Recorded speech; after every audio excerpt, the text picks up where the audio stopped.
लड़का, तुम्हें हाथ लगाए बगैर गले मिल सकता हूँ। लड़की, नामुमकिन। लड़का, लगी शर्त पेप्सी की। लड़की, लगी। लड़के ने लड़की को जोर से गले लगाया।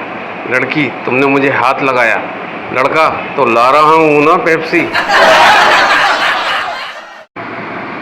बेटा बोला, मम्मी मुझे छोटा भाई चाहिए। मम्मी बोली, तेरे पापा दुबई में हैं, उन्हें आने दे, फिर इसके बाद सोचेंगे।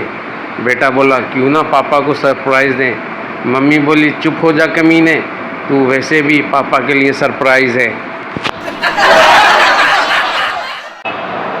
बाप, बेटा क्यों रो रहे हो? मुझे अपना दोस्त समझ के बता दो। बेटा, कुछ नहीं यार, सब्जी के पैसों से अपनी वाली को इजी लोड करवाया तो तेरी वाली ने बहुत मारा।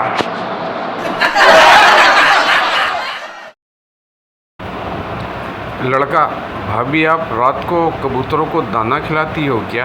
भाभी, नहीं, क्यों? लड़का, तो फिर आप रोज़ रात को आह आह क्यों करती हो?